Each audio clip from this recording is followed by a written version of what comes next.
तो first question है हमारा, in deciding the appropriate level, ठीक है, of current assets for the firm, management is confronted with the trade off between. Firm के लिए वर्तमान परिसंपत्ति के उपयुक्त स्तर का निर्णय या डिसीजन लेने में मैनेजमेंट डैश के बीच के समझौताकारी समन्वय का सामना करती है। पहला ऑप्शन है प्रॉफिटेबिलिटी एंड रिस्क, सेकंड है लिक्विडिटी एंड मार्केटेबिलिटी, थर्ड है इक्विटी एंड डेट, फोर्थ है ऑल ऑफ द अबोव। तो इस क्वेश्चन का आंसर जो बनेगा वो हमारा बनेगा ए, क्या, प्रॉफिटेबिलिटी एंड द रिस्क। बोले तो लाभप्रदता और जोखिम, ठीक है, क्योंकि इसमें हम निर्णय लेने के लिए ना हम प्रॉफिटेबिलिटी और रिस्क के बीच में एक कोऑर्डिनेशन का हमको सामना करना पड़ता है, क्योंकि हमको देखना पड़ता है कि हमारे प्रॉफिट तो मैक्सिमम हो ही हो, प्लस हमको ये भी देखना पड़ता है कि हमारा रिस्क कम रहे, तो हमको ये डिसीजन बहुत ध्यान से लेना पड़ता है। इसलिए इस क्वेश्चन का जो आंसर बनेगा वो हमारा फर्स्ट ऑप्शन बनेगा, profitability and risk. Second question देखते हैं, कहता है कि for the financial year ended as on March 31 2013 के हमारे पास कोई डेटा दिया हुआ है बैलेंस शीट का, जीरोक्स लिमिटेड एपडी। तो यहाँ पर इन्होंने क्या दिया हुआ है, कहता है कि हमारे पास ओपनिंग स्टॉक है, परचेज है, सेल का अमाउंट है, ग्रोस प्रॉफिट है, किसका, ग्रोस प्रॉफिट हमको दिया हुआ है सेल का 25%। तो हमको बताना है कि स्टॉक टर्नओवर रेशो क्या होगा।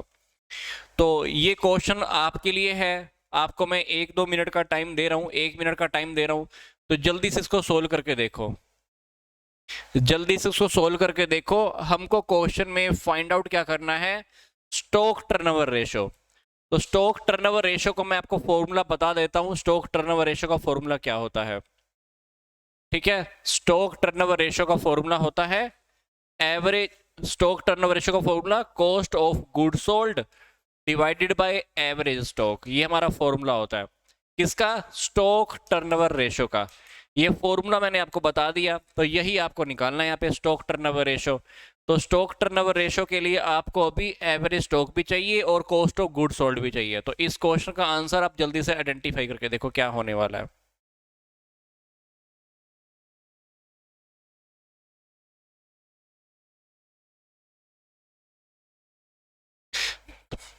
ठीक है, जल्दी से सोल्व करना।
इस क्वेश्चन में क्या करना है, सबसे पहले तो ना ग्रोस प्रॉफिट फाइंड आउट कर लेना, ठीक है, ग्रोस प्रॉफिट निकाल लेना। ग्रोस प्रॉफिट हमारा सेल का 25% है, तो सेल हमारे पास 3,20,000 की है, 3,20,000 का अगर 25% जीपी करेंगे तो जीपी आ जाएगा हमारे पास 80,000 का। तो सबसे पहले आपको क्या करना है, इस क्वेश्चन के अंदर जीपी फाइंड आउट करना है। जीपी आ गया 80,000 का, अब हमारे पास सेल दी हुई है, जीपी भी आ गया, सेल और जीपी का जो डिफरेंस होगा वो होगा कॉस्ट ऑफ गुड सोल्ड। तो कॉस्ट ऑफ गुड सोल्ड जब आप फाइंड आउट करोगे तो ये आएगा 2,40,000 रुपए, ठीक है, कितना आ गया, 2,40,000। कॉस्ट ऑफ गुड सोल्ड का फॉर्मूला क्या होता है, आपको ध्यान होगा, opening stock plus purchase plus direct expenses minus closing stock. अब इस क्वेश्चन के अंदर ना हमारे पास ओपनिंग स्टॉक तो गिवन है, परचेज का अमाउंट भी गिवन है, डायरेक्ट एक्सपेंसेस है या नहीं है कोई बात नहीं, ये तो है ही नहीं, चलो मान लो। क्लोजिंग स्टॉक हमको क्वेश्चन में पता नहीं है, हमारे पास कॉस्ट ऑफ गुड्स सोल्ड आ गई 2,40,000। तो 2,40,000 इज इक्वल टू, ये सारा जब आप डेटा पुट करोगे ना तो हमारे पास आ जाएगा क्लोजिंग स्टॉक। क्लोजिंग स्टॉक आ जाएगा, ओपनिंग स्टॉक हमारे पास है, ओपनिंग और क्लोजिंग की हेल्प से क्या लगा लेना आप, ये एवरेज स्टॉक निकाल लेना।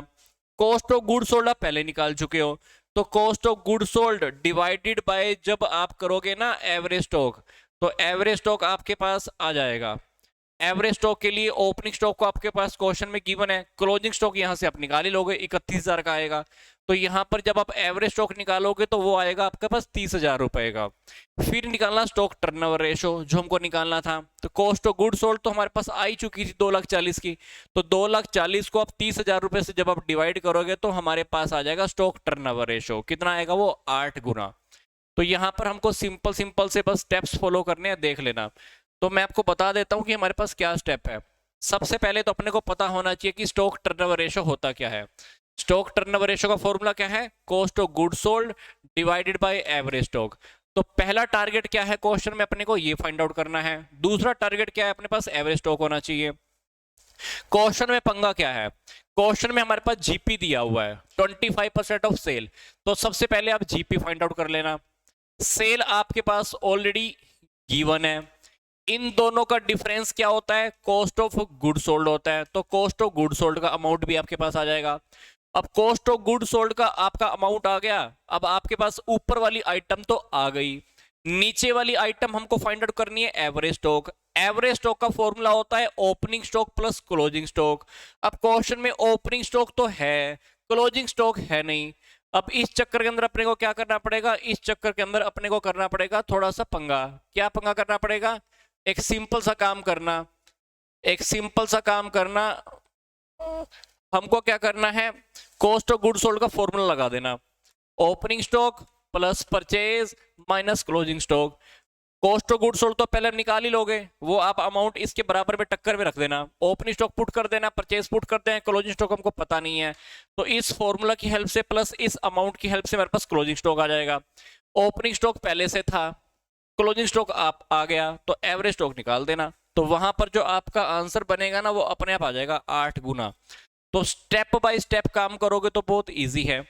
अगर आपको अभी भी लगता है कि रेशोज के अंदर कुछ डाउट है, तो ना मेरा जो चैनल है ना गौरव मिगलानी के नेम से, उसके ऊपर पूरी की पूरी रेशो के नेम से पूरी की पूरी प्लेलिस्ट रखी हुई है, रेशो एनालिसिस के नेम से, ठीक है। रेशो एनालिसिस के नेम से ना पूरी प्लेलिस्ट रखी हुई है, तो उसमें लगभग 60-70 वीडियोस हैं। उसको अगर आप स्टेप बाय स्टेप देखोगे ना तो आप रेशोस को कभी भूलने नहीं वाले हो, देख लेना। तो वहां से रेशोस को अगर आप देखना चाहते हो बिल्कुल डिटेल में देख लेना, क्योंकि हमने जो क्लास में थ्योरी फॉर्म में भी किया है ना, थोड़ा ओवरव्यू फॉर्म में है, फटाफट से हमने फॉर्मूलाज डिस्कस किए थे, बहुत अच्छे से किए थे, वहां से भी देख सकते हो आप। बट अब वीडियोस में अगर आप थोड़ा सा ध्यान से देखेंगे तो आप चैनल पे चले जाना, तो वीडियोस को थोड़ा ध्यान से देखना। अकाउंटिंग रेशोज या रेशो एनालिसिस के नेम से पूरी की पूरी प्लेलिस्ट रखी है, तो एक एक वीडियो को स्टार्टिंग से देखना, बिल्कुल टॉपिक आपके एकदम से क्लियर हो जाएंगे, ठीक है।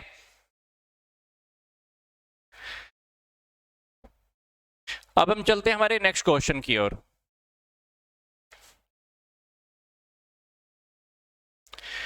इसके अंदर क्या बताना है कि हमारे पास इंफॉर्मेशन की हुई है XYZ लिमिटेड की क्वार्टर एंडेड की। हमारे पास फिक्स कॉस्ट है 5 लाख, वेरिएबल कॉस्ट है 10 रुपए पर यूनिट, सेलिंग प्राइस है 15 रुपए पर यूनिट, आउटपुट का लेवल है 1.5 लाख रुपए, ठीक है। हमको क्या बताना है, हमको बताना है कि हमारे पास प्रॉफिट कितना होगा, प्रॉफिट कितना होगा, और हमको ये जो टेक्निक लगानी है यहाँ पे हमने लगानी है मार्जिनल कॉस्टिंग टेक्निक। तो ये क्वेश्चन बहुत सिंपल सा है। इस क्वेश्चन के अंदर अगर फाइंड आउट करने की कोशिश करें तो देखना, सबसे पहले तो अपने को पता होना चाहिए प्रॉफिट का फॉर्मूला क्या होगा। प्रॉफिट का formula selling price minus cost, ठीक है। सेलिंग प्राइस माइनस क्या होगा, फॉर्मूला कॉस्ट होगा। अब क्वेश्चन में अगर आप ध्यान से देखोगे ना तो सेलिंग प्राइस हमारे पास पता है कितना है, ये 15 रुपए पर यूनिट है, तो 1.5 lakh unit, 1.5 lakh unit multiply एक यूनिट की कीमत कितनी है 15 रुपए, तो ये तो हो गया हमारा सेलिंग प्राइस। अब बात आती है क्वेश्चन में हमारे पास कॉस्ट कितनी है। कॉस्ट की बात करें तो हमारे पास ये कॉस्ट तो दी हुई है, कॉस्ट मिलती है fix cost per variable cost, 5 lakh की फिक्स कॉस्ट और वेरिएबल कॉस्ट कितनी है 10 रुपए पर यूनिट, तो 10 रुपए per unit into 1.5 lakh unit, तो यहां पर आपकी ये कॉस्ट हो जाएगी, ये 1.5 लाख यूनिट गुना 10 रुपए हमारी variable cost, fix cost plus variable cost.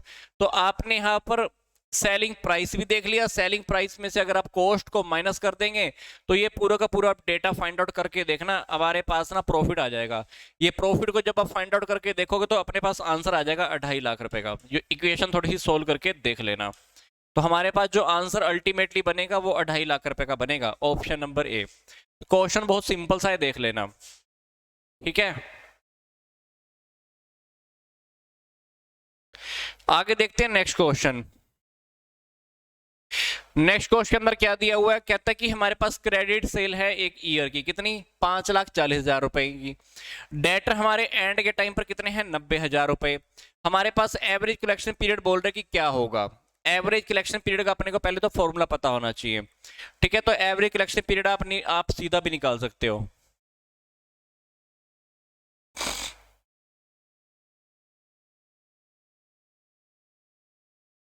ठीक है, तो एवरेज कलेक्शन पीरियड अगर आपको सीधा भी निकालना हो तो कोई दिक्कत नहीं आएगी आपको। या तो पहले एक काम करो, डेटर टर्नओवर रेशियो निकाल लो।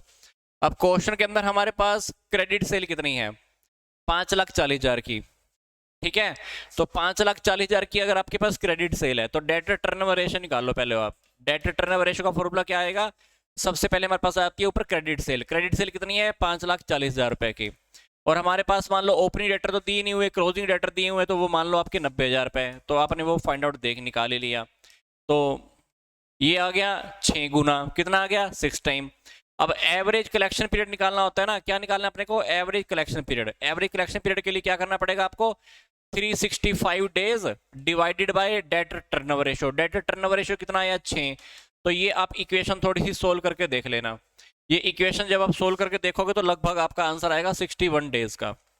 क्या आएगा, 61 डेज। तो हमारा जो बी ऑप्शन है ये हमारा करेक्ट रहेगा। तो ये भी हमारा सिंपल सा क्वेश्चन है, इसमें हमको क्या निकालना है, डेटर टर्नओवर रेशियो निकालना है, उसके बाद एवरेज कलेक्शन पीरियड निकाल देना। तो डेटर टर्नओवर रेशियो के लिए मैंने क्या किया, ऊपर हमने रखी क्रेडिट सेल और नीचे हमने क्या लिखा, एवरेज डेटर्स। तो इसकी हेल्प से आंसर आया 6 गुना। तो डेज में निकालना है कि हम डेटर से पैसा कितने दिनों में कलेक्ट कर लेते हैं, तो ये लगभग आएगा 61 दिन। मतलब डेटर से पैसा कलेक्ट करने के अंदर हमको लगभग 61 दिन का टाइम लग जाता है। तो ये हमारा नेक्स्ट क्वेश्चन था, बिल्कुल सिंपल सा।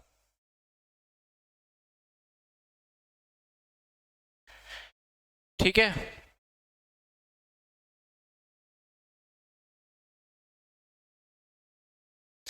आगे देखते हैं next.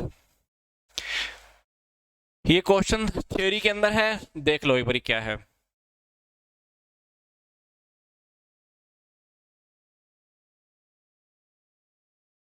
Management accounting is post mortem accounting, accounting for future, या अकाउंटिंग फॉर टुडे, या reflect the position of the business in its entry. ठीक है, तो अपने को बताना इसका आंसर क्या है। 4 ऑप्शन अपने पास दिए हुए हैं। तो इस सिंपल सी बात करें तो मैनेजमेंट अकाउंटिंग रियलिटी में हमारी फ्यूचर के लिए काम आती है, तो हम इसको हम लिख सकते हैं management accounting is accounting for the future. बिल्कुल सिंपल सा क्वेश्चन है। नेक्स्ट क्वेश्चन देखते हैं, कहता है कि ग्रोस प्रॉफिट क्या होता है। ग्रोस प्रॉफिट का फॉर्मूला अगर हम बात करें तो ग्रोस प्रॉफिट निकालने के लिए बात मैंने आपको पहले बताई थी। ग्रोस प्रॉफिट निकालना है तो सेल में से हमें क्या माइनस करना पड़ता है, सेल में से हमको माइनस करनी पड़ती है कॉस्ट ऑफ गुड सोल्ड। और ये फॉर्मूला हम बार बार पहले भी दे चुके हैं, क्या, gross profit is equal to sales minus cost of good sold. ठीक है, मान लो मैंने सेल की है 120 रुपए की, कॉस्ट आई थी 100 रुपए की, तो मेरा जीपी कितना हो गया, 20 रुपए। तो सेल में से अगर हम कॉस्ट ऑफ गुड सोल्ड को माइनस कर देते हैं तो हमारे पास ग्रोस प्रॉफिट होता है, दैट इज 20। तो वही फॉर्मूला यहां पर आपसे पूछ रहा था कि फॉर्मूला क्या होगा भाई, तो फॉर्मूला हमने बता दिया। ठीक है,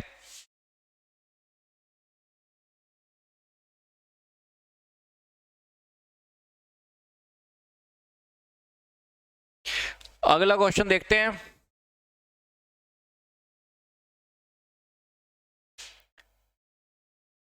विच of the following is not A manufacturing head. इसमें से हमको बताना है कि कौन सा मैन्युफैक्चरिंग हेड नहीं है। ठीक है, इसमें से मेरे को बताना है कि कौन सा मैन्युफैक्चरिंग हेड नहीं है।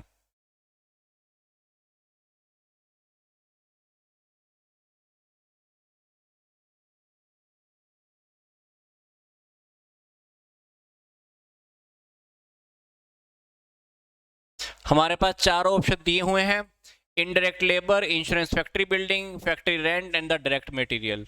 तो फैक्ट्री ओवरहेड के अंदर अगर हम बात करें तो फैक्ट्री ओवरहेड के अंदर हमारे पास डायरेक्ट मटेरियल वाला ऑप्शन नहीं आएगा। ठीक है, that is direct material, that is D option. ठीक है, क्योंकि ये प्राइम कॉस्ट के अंडर में आता है। अगर आपने कॉस्ट अकाउंटिंग देखी होगी तो आप ध्यान से देखना, तो ये हमारा प्राइम कॉस्ट के अंदर आ जाता है। प्राइम कॉस्ट के बाद ही हमारे पंगे थोड़े स्टार्ट होते हैं, तो ये हमारा फैक्ट्री ओवरहेड में नहीं आ सकता। ठीक है, नॉट ए मैन्युफैक्चरिंग ओवरहेड। तो ये डायरेक्ट मटेरियल का टॉपिक है। डायरेक्ट मटेरियल हमारा फोर्थ ऑप्शन, ये हमारा ध्यान रखना है आपको क्या करना है इसका। ठीक है, अगला क्वेश्चन देखते हैं। A furniture manufacturers requires the small amount of glue. ठीक है, उसको थोड़ी सी ग्लू चाहिए। The glue use the production can be the best described. अगर हम ग्लू को डिस्क्राइब करें तो क्या होगा? डायरेक्ट मटेरियल होगा, इनडायरेक्ट मटेरियल होगा, प्राइम कॉस्ट होगी या सेंट्री एक्सपेंसेस होगी। इन चारों में से बताओ आपका ऑप्शन क्या होना चाहिए। ठीक है, तो इसके अगर हम बात करें तो इसके अंदर ये आएगा हमारा इनडायरेक्ट मटेरियल। ठीक है, क्योंकि मान लो किसी फर्नीचर के अंदर हमने एक मेज की लात लगाई है, तो लात हमको क्योंकि प्रत्यक्ष रूप से दिख रही है तो वो डायरेक्ट है, डायरेक्ट मटेरियल है, डायरेक्ट टाइप की चीजें होती हैं। कुछ चीजें ऐसी होती है जो हम पुट करते हैं तो बाद में दिखती भी नहीं है, तो वो हो जाती है इनडायरेक्ट चीजें। तो इनडायरेक्ट जो मटेरियल होगा उसका प्रयोग हम अगर हम देखें तो प्रोडक्शन बनाने में डायरेक्ट नहीं होता, परंतु उसका प्रोडक्शन के अंदर कंट्रीब्यूशन बहुत जरूरी होता है। ठीक है, तो इनकी जो क्वांटिटी होती है ना, तो डायरेक्ट मटेरियल की कंपैरिजन में बहुत कम होती है। जैसे अगर हम देखें बुक बाइंडिंग का जो धागा होता है, या जूते बनाने की कील होती है, या फर्नीचर बनाने के अंदर कुछ भी चीज ग्लू होती है, तो ये जो सब यूज होता है। ठीक है, हालांकि ये डायरेक्ट मटेरियल में नहीं आते, पर मटेरियल को चिपकाने में बनाने में कहीं ना कहीं यूज होते हैं, पर कहीं ना कहीं छिप जाते हैं। तो इसलिए ये डायरेक्ट मटेरियल के अंदर काम होगा। डायरेक्ट मटेरियल में काम ना होकर कहां पे काम होगा? इनडायरेक्ट मटेरियल के अंदर। तो ये इनडायरेक्ट चीजें होती हैं। ठीक है, जैसे आपने जूता लिया, जूते के अंदर धागा तो कहीं ना कहीं छिपा होता है, तो वो इनडायरेक्ट। जूते के अंदर आपने देखा कहीं ना कहीं कील लगी हुई है, तो वो इनडायरेक्ट मटेरियल उसको हम कह सकते हैं। तो ये छोटी छोटी बातें अपने को थोड़ी ध्यान रखनी होती हैं। अगला क्वेश्चन देखें, manufacturing overheads not known as. Manufacturing overhead को हम नहीं जानते हैं।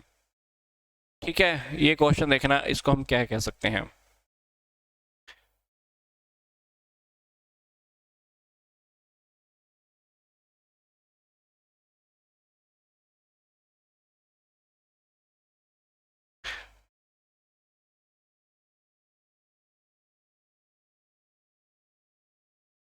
Office overhead. ठीक है, हमारा ये फर्स्ट ऑप्शन रहेगा। ठीक है, क्योंकि ये फैक्ट्री वाले ओवरहेड से बिल्कुल अलग होता है। थोड़ा थोड़ा सा ध्यान रखना है इसका। अगला जो क्वेश्चन है, विच of the following best measures firm efficiency. इसमें से क्या है जो फर्म की एफिशिएंसी को लेकर एक बेस्ट मेजर करता है? तो ये क्वेश्चन थोड़े कॉन्फ्लिक्ट पैदा करने वाले क्वेश्चंस हैं, बट इट्स ओके। अगर मैं इस क्वेश्चन का आंसर दूं तो ये हमारा रहेगा डेटर्स टर्नओवर रेशो। क्योंकि डेटर टर्नओवर रेशो मुझसे ये पता चल जाता है कि हमारी कुशलता कितनी है, एफिशिएंट हम कितने हैं उधार लेने देने के अंदर। हमको ये भी पता चल जाता है कि उधार का हम कलेक्शन कितने टाइम में कर रहे हैं, कंपनी की सोल्वेंसी अच्छी है कि नहीं है, सोल्वेंसी के बारे में बताता है। और ये भी बताता है कि हम फाइनेंशियल लेवल पर हम थोड़ा कंफर्टेबल है या नहीं है, स्टेबल है कि नहीं है, हम लोगों से पैसा टाइम पर निकाल पा रहे कि नहीं ले पा रहे। तो डेटर टर्नओवर रेशियो इसका हम एग्जैक्ट आंसर थोड़ा सा कह सकते हैं। ठीक है,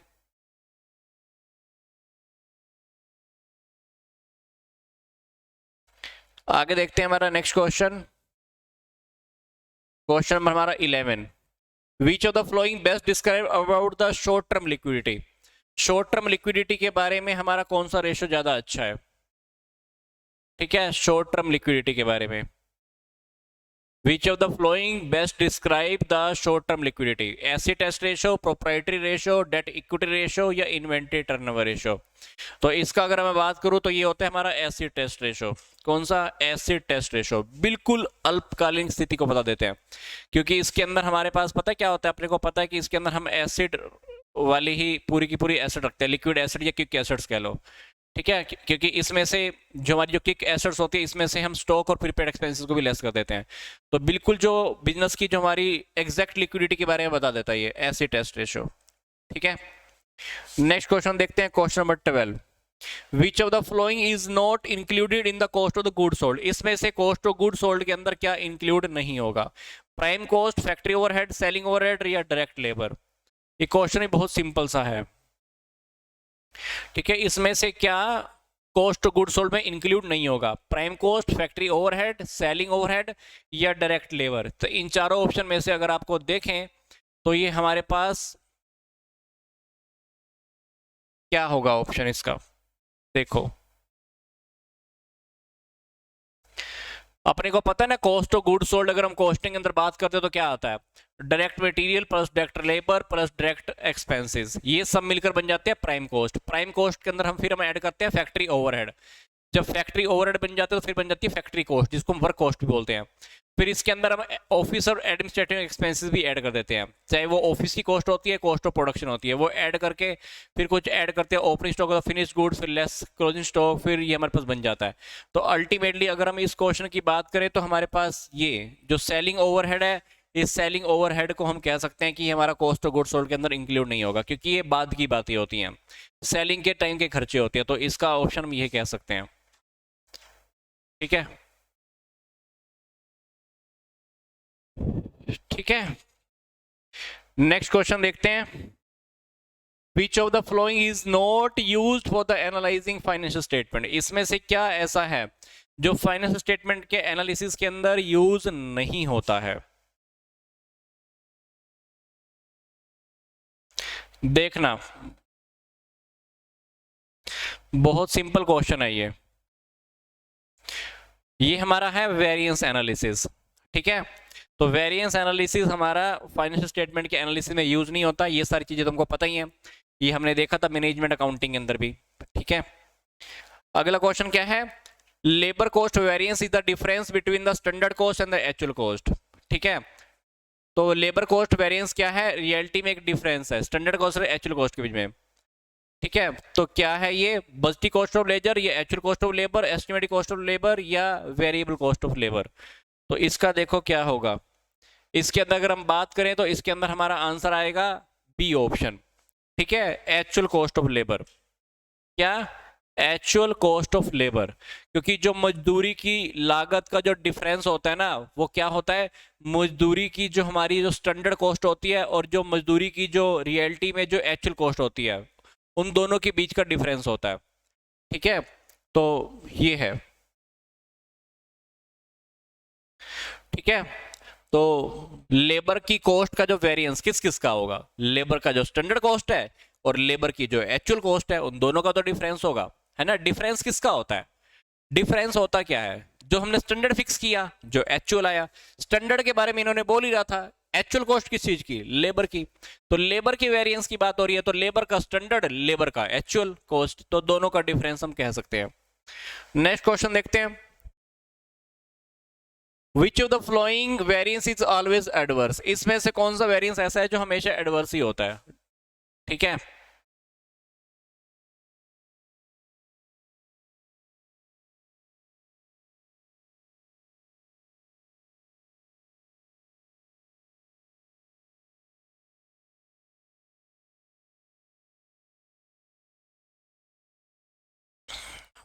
ideal time variance. Yes, ideal time variance हमारा हमेशा एडवर्स रहता है, क्योंकि इसके अंदर हमारा जो खाली समय का हमेशा संस्था के जो उत्पादन क्षमता पर इसका विपरीत प्रभाव पड़ता है। मतलब जो खाली समय पे लोग पड़े रहते हैं, काम नहीं करते हैं, तो यह जो डिफरेंस है हमेशा एक विपरीत विचरण होता है, क्योंकि खाली समय वह समय होता है जब ऑर्गेनाइजेशन अपने कर्मचारियों को बिना किसी काम का भी सैलरी देती है। काम नहीं कर रहे फिर भी सैलरी देती है, तो ये संस्था के जो प्रॉफिटेबिलिटी होती है ना, प्रॉफिटेबिलिटी, उसके ऊपर इसका अपोजिट इफेक्ट पड़ता है।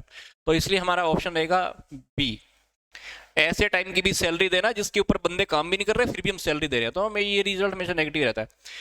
जो आइडियल क्विक रेशो होता है, ये इसका आंसर तो हम सब बता सकते हैं। ये क्वेश्चन नंबर हमारा 16 है, इसका आंसर बताओ जल्दी से, इसका आंसर क्या होगा? Ideal quick ratio, ideal quick ratio, इसका आंसर क्या होगा हमारा? क्या लगता है क्या होगा? 2:1, 1:1, 3:1 या 1:5? क्या होना चाहिए? क्विक रेशो बाय डिफॉल्ट क्या होता है?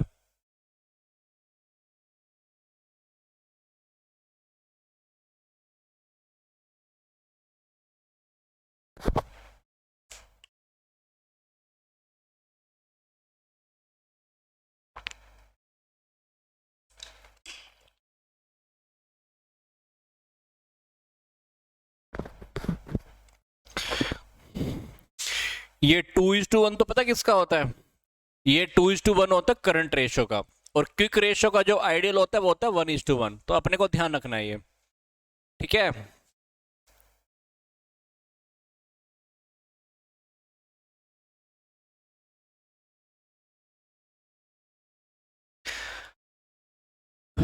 आगे है prime cost does not include. Prime cost में क्या क्या नहीं आता है? Direct cost, direct labour, factory over expenses, raw material consumed या direct expenses.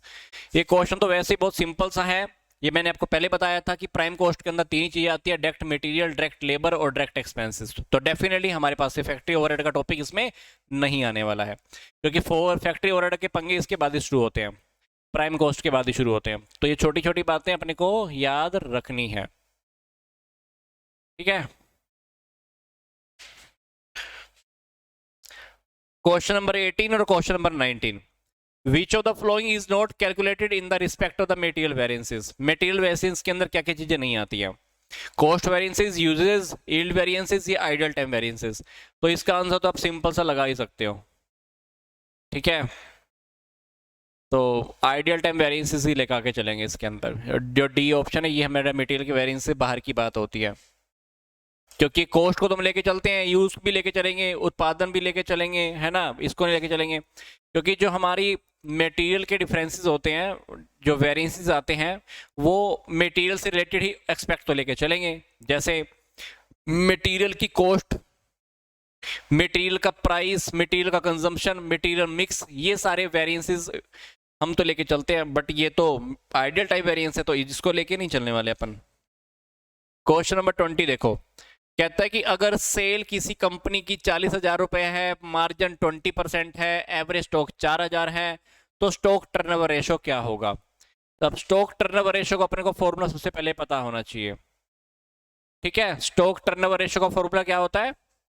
Stock turnover ratio का फॉर्मूला होता है cost of good sold divided by average stock. तो अपने पास ये दोनों आइटम हमारे पास होनी चाहिए। अब कंपनी की यहाँ पर सेल दी हुई है, सेल कितनी है? 40,000। अब 40,000 रुपए का 20% तो क्या है? प्रॉफिट है, मार्जिन 20% है ना। तो 40,000 रुपए में से नेट प्रॉफिट 20% तो काउंट कर लो। तो प्रॉफिट कितना हो गया? 8,000 रुपए का। 40,000 का 20% करेंगे तो 8,000 का क्या हो गया? प्रॉफिट हो गया। तो सेल में से अगर आप नेट प्रॉफिट को माइनस कर दो तो क्या आ जाएगा? COGS, cost of good sold. तो कॉस्ट ऑफ गुड सोल्ड आपकी आ जाएगी 32,000 रुपए। 40,000 रुपए की सेल में से मैंने 8,000 रुपए का नेट प्रॉफिट माइनस कर दिया, तो मेरे पास आ गया कॉस्ट ऑफ गुड सोल्ड। अब कॉस्ट ऑफ गुड सोल्ड आ गया, कॉस्ट ऑफ गुड सोल्ड आ गया, तो अपने को आगे क्या लेके चलना है? Average stock. अब एवरेज स्टॉक तो क्वेश्चन में हमारे पास ऑलरेडी गिवन है, कितना है? 4,000 गिवन है। तो ये चेक करके देख लेना, ये हमारे पास आ जाएगा 8 टाइम्स, ठीक है। तो ये क्वेश्चन तो बिल्कुल सिंपल सा था वैसे भी।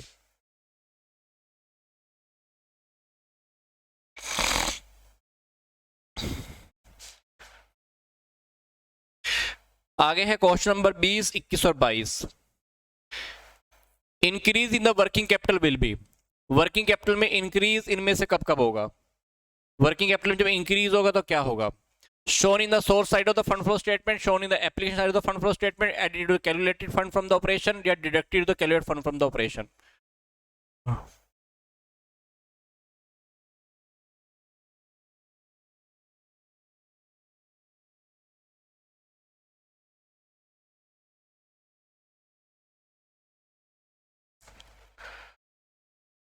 इसका ऑप्शन है ए, ठीक है। आप में से कुछ बच्चे दे भी रहे हैं ऐसा आंसर, ठीक है। तो ये सोर्सेज में दिखाया जाएगा। जैसे कंपनी मान लो शेयर्स इशू करती है, तो कंपनी के शेयर्स के बदले में हमको क्या मिलेगा? रोकड़ मिलने वाली है, पैसा कैश मिलने वाला है। तो ये वर्किंग कैपिटल को बढ़ाएगा। तो वर्किंग कैपिटल बढ़ना मतलब कहीं ना कहीं हमारा सोर्स है, कैश का सोर्स है, तो कह सकते हैं। तो हमारा ये सोर्सेज में आएगा। It will be shown in the sources of the fund flow statement. अगला क्वेश्चन देखते हैं, LIFO method is suitable in the case of, LIFO method कब सुटेबल है, इन्फ्लेशन में, डिफ्लेशन में, फ्लक्चुएटिंग प्राइस या कांस्टेंट प्राइस, किस केस के अंदर लिफो मेथड ज्यादा सुटेबल है? Last in first out. ठीक है, ये मेथड हमारा काम करेगा इन्फ्लेशन में ज्यादा अच्छा, किसमें? इन्फ्लेशन में। ठीक है, लास्ट इन फर्स्ट आउट। इस टेक्निक का जो यूज करना है कंपनी के जो कॉस्ट अकाउंटेंट द्वारा किया जाता है इन्फ्लेशन के टाइम पर, क्योंकि महंगाई का टाइम होता है ना, तो वर्तमान में प्रेजेंट में क्या होता है, निकटतम समय खरीदी गई सामग्री की जो कीमत होती है ना, पहले खरीदी गई सामग्री की कीमत से ज्यादा होती है। मतलब जब हम प्रेजेंट में जो गुड्स खरीद रहे होते हैं ना, वो गुड्स पहले वाली खरीदी हुई गुड्स की कॉस्ट से ज्यादा होती है। तो इसलिए हम क्या करते हैं, नुकसान से बचना चाहेंगे। तो हमने जो अभी गुड्स खरीदी है ना, हमने जो अभी गुड्स खरीदी है उसी को फटाफट हम टपाने की कोशिश करते हैं। तो इसीलिए जो गुड्स हमारे पास सबसे लास्ट में आई हैं उसी को हम बाहर करने में लगे रहते हैं, गोडाउन से बाहर। तो लिफो मेथड तब यूज करना ज्यादा सुटेबल है जब इन्फ्लेशन का टाइम चल रहा हो, महंगाई चल रही हो, क्योंकि जो गुड्स आपने अभी भी खरीदी है ना, वो आपके लिए भी महंगी आई होंगी। तो अगर वो पड़ी रह गई तो क्या होगा, आपको नुकसान हो जाएगा। तो महंगी आई है ना, तो फटाफट निकाल लो उसको, महंगाई के टाइम में बेचने की कोशिश करो। तो लिफो मेथड आपका जो काम करेगा वो बहुत अच्छे से काम करेगा अगर इन्फ्लेशन का टाइम चल रहा है, तो वहां पे अप्लाई कर लो आप। Out of the pocket cost involve payment to sole proprietor, employees, outsider या partners. Out of the pocket cost को हम किस में इन्वॉल्व करते हैं?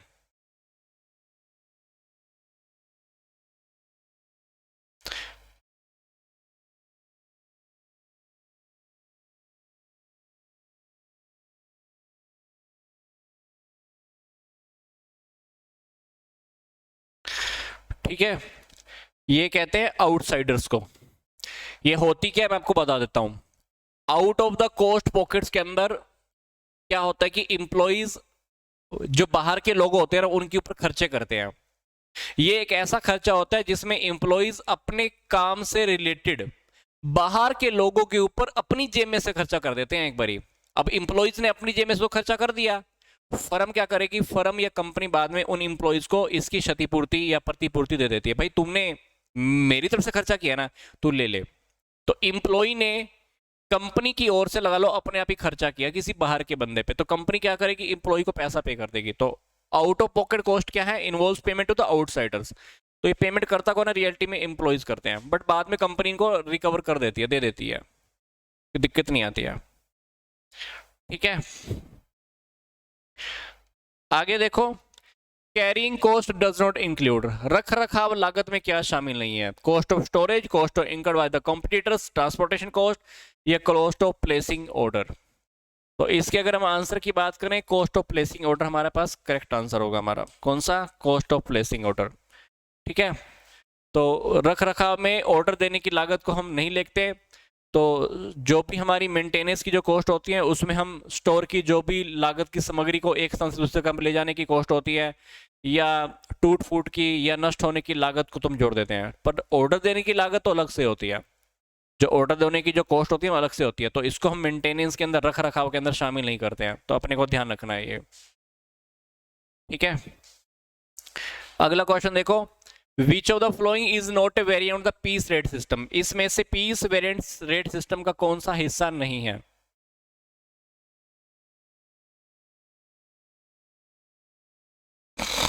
क्वेश्चन बहुत सिंपल सा है। हमने स्टेट पीस रेट सिस्टम भी देखा था, टेलर का सिस्टम भी देखा था, Gantt task and the bonus plan भी देखा था, बट ये तो कुछ नहीं है। फ्लैट टाइम रेट सिस्टम, सपाट समय दर प्रणाली, तो ये हमारे पास नहीं है। ठीक है, not a variant of the piece rate system, ये अपने क्वेश्चन में नहीं आएगा ये। अगला देखते हैं, question number 25, 26, 27। Responsibility centre don't include cost centre, revenue centre, investment centre and the liability centre. इसमें क्या नहीं आने वाला है, देखो।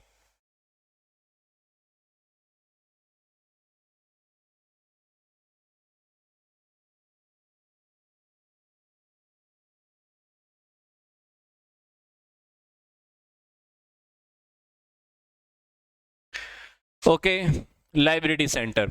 ठीक है, this is the correct answer.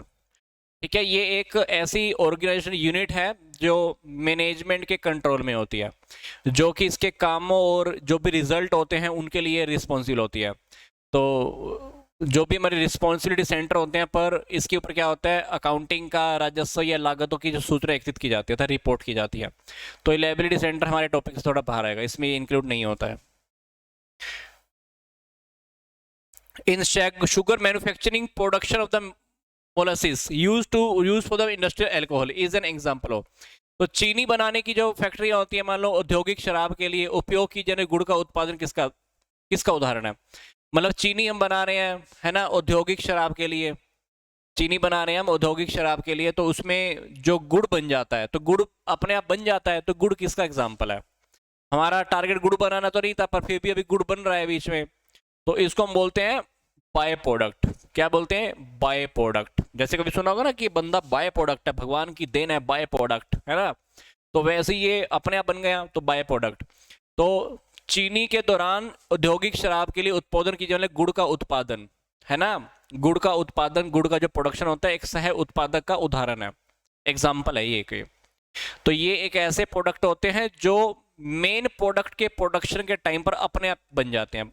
Target तो हमारा कुछ, तो पर फिर बन गया गुड़, तो इसको हम प्रोडक्शन से अलग नहीं कर सकते, तो बल्कि ये खुद ही पैदा हो जाते हैं, प्रोडक्शन अपने आप ही हो जाती है इनको।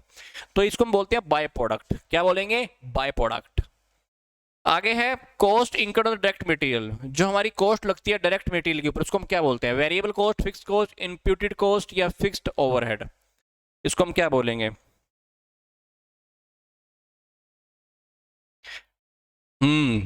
Exactly, variable cost. ठीक है, ये हमारी होती है वेरिएबल कॉस्ट। ठीक है, तो ये आपके को पता है ना, कॉस्ट दो प्रकार की होती है, एक होती है फिक्स कॉस्ट, एक वेरिएबल कॉस्ट। जो प्रोडक्शन बढ़ाने के साथ साथ बढ़ती नहीं है, वो कौन सी होती है, वेरिएबल कॉस्ट।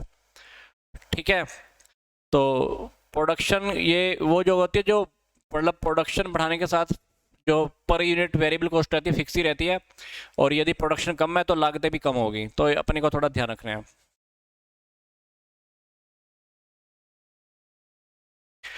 कहता है कि अगर कॉस्ट ऑफ सेल इज 90,000, ठीक है, और सेल की वैल्यू कितनी है, 2 लाख रुपए की, ऑपरेटिंग एक्सपेंसेस 1 लाख रुपए के, तो अपने क्वेश्चन के अंदर बताना है कि नेट प्रॉफिट या नेट लॉस कितना होगा। पहला ऑप्शन 5,000 का लॉस, दूसरा ऑप्शन 10,000 का प्रॉफिट, तीसरा ऑप्शन 1,95,000 का प्रॉफिट, चौथा ऑप्शन 1,95,000 का लॉस। ये प्रैक्टिकल क्वेश्चन है, आप सबने सोल्व करके बताना है, अभी बहुत ईजी है।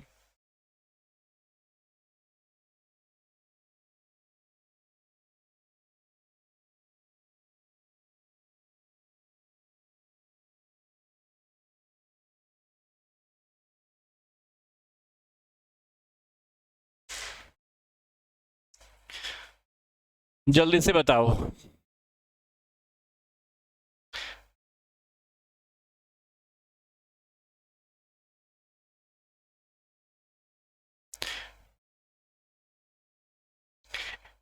इस क्वेश्चन में पहले क्या करो, हम्म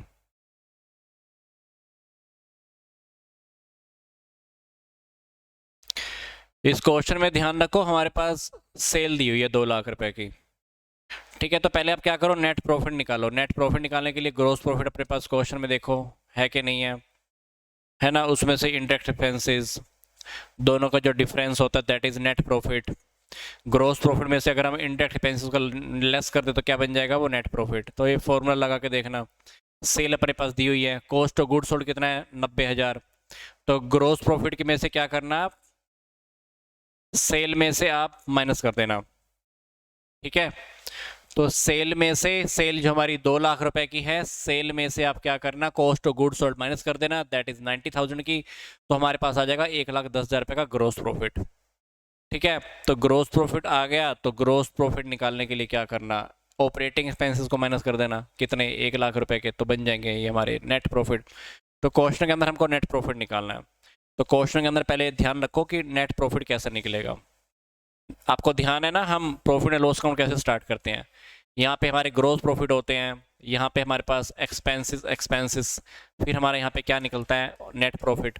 मतलब नेट प्रॉफिट निकालने के लिए मैंने क्या किया, ग्रोस प्रॉफिट में से ऑपरेटिंग एक्सपेंसेस को माइनस किया। बट क्वेश्चन के अंदर हमारे पास ग्रोस प्रॉफिट तो पता नहीं है, ग्रोस प्रॉफिट तो पता नहीं है, पर ग्रोस प्रॉफिट निकालने का फंडा तो दिया हुआ है। सेल में से आप कॉस्ट ऑफ गुड सोल्ड को माइनस कर दो, क्वेश्चन के अंदर सेल कितनी है 2 लाख की, कॉस्ट ऑफ गुड सोल्ड कितनी है 90,000 की, तो यहाँ पर जीपी कितना आ गया, जीपी आ गया हमारे पास 1,10,000 रुपए का।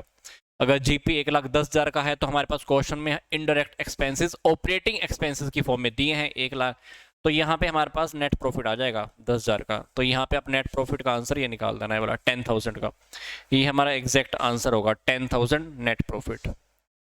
ठीक है, तो क्वेश्चन में पहले क्या करना, सेल और कॉस्ट ऑफ गुड की हेल्प से ग्रोस प्रॉफिट निकालना, फिर ग्रोस प्रॉफिट में से इनडायरेक्ट एक्सपेंसेस बोले तो ऑपरेटिंग एक्सपेंसेस को माइनस कर देना, तो हमारा निकल जाएगा नेट प्रॉफिट, दैट इज 10,000। तो क्वेश्चन बहुत सिंपल सा है। यस, 3-4 बच्चों ने जवाब दिया है एग्जैक्टली राइट।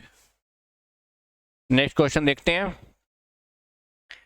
कहता है कि अगर ग्रोस प्रॉफिट सेल के ऊपर 30% है और कॉस्ट ऑफ गुड सोल्ड कितनी है 70,000, तो सेल का अमाउंट क्या होगा। ठीक है, ये क्वेश्चन आप निकाल सकते हो, ये मैथमेटिकल है। ये इसका आंसर मैं आपको बता देता हूं, बट इसका आंसर देखने के बाद आप इसको खुद से ट्राई करके देखना मैथमेटिक्स इसमें क्या लगाना है। तो क्वेश्चन के अंदर क्या है, ग्रोस प्रॉफिट सेल का, सेल के ऊपर कितना है 30% है। अब क्वेश्चन के अंदर gross cost of good sold भी दिया 70,000, तो अपने को बताना है कि what is the amount of sale. तो इस क्वेश्चन को जब आप सोल्व वगैरह करके देखोगे तो हमारे पास आंसर आ जाएगा। ठीक है, तो हमारे पास सेल का अमाउंट आ जाएगा, सेल का अमाउंट कितना आएगा 1 लाख रुपए। तो इसकी कैलकुलेशंस आप करके देखना, हो जाएगा, बहुत सिंपल है। ठीक है, अगला क्वेश्चन देखते हैं। कहते हैं कि कॉस्ट ऑफ गुड सोल्ड का फॉर्मूला क्या है। अब कॉस्ट ऑफ गुड सोल्ड का फॉर्मूला तो हमको पता होना चाहिए, वैसे कॉस्ट ऑफ गुड सोल्ड का फॉर्मूला हमने कर भी देखा था।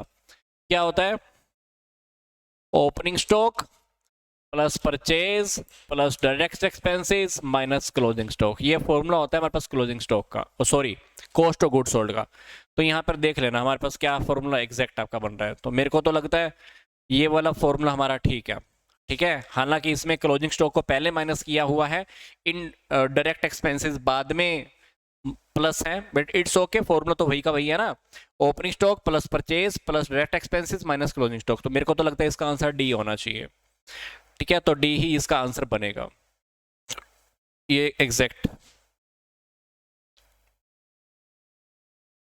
क्वेश्चन नंबर 31 देखते हैं। कहता है कि इसमें से कौन सी स्टेटमेंट करेक्ट है। तो वही जानकर का भी गड़बड़ करके आपके सामने बोल रहा है। हालांकि कॉस्ट ऑफ गुड सोल्ड के बारे में आपसे पूछना चाह रहा है कि कॉस्ट ऑफ गुड सोल्ड की यहाँ पर कौन सी स्टेटमेंट करेक्ट है, जो मैंने आपको अभी बताया था ना, तो वही आपको बताना है यहाँ पर।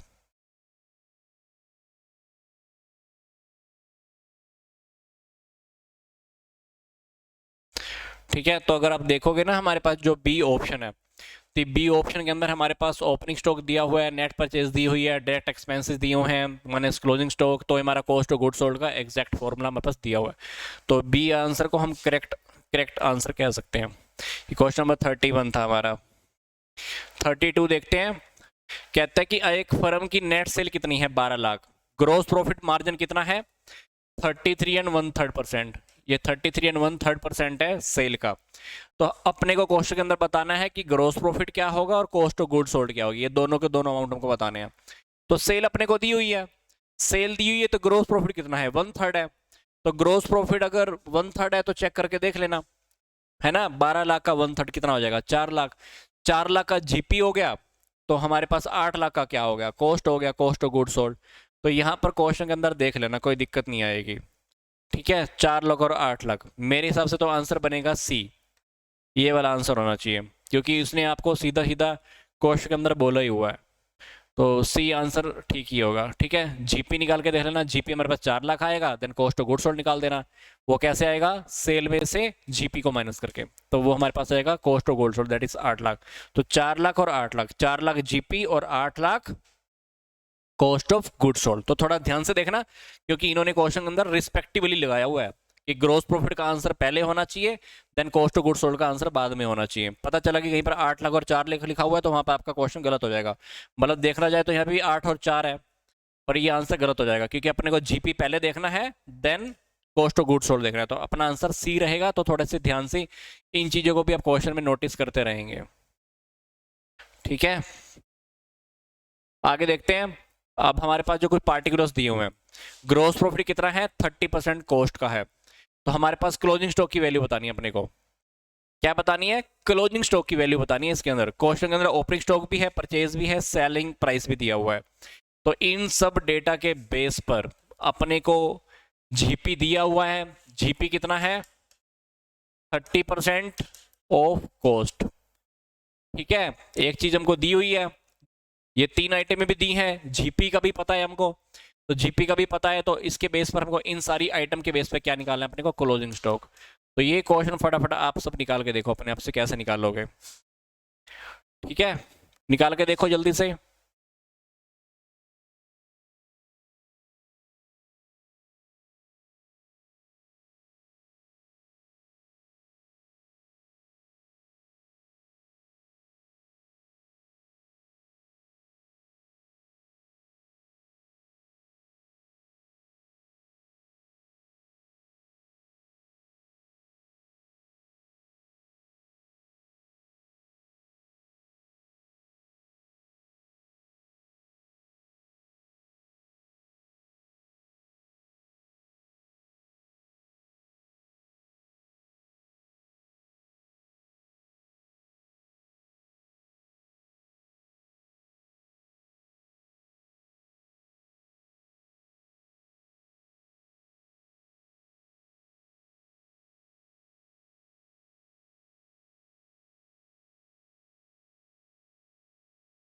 ओके,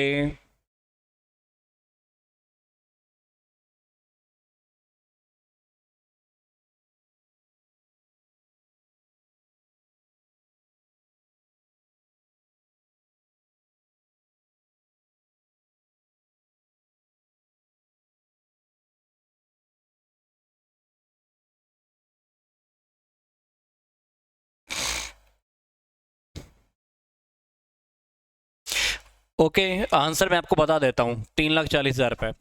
ठीक है, पर ये आंसर आप खुद निकाल के देखो कैसे आएगा ये।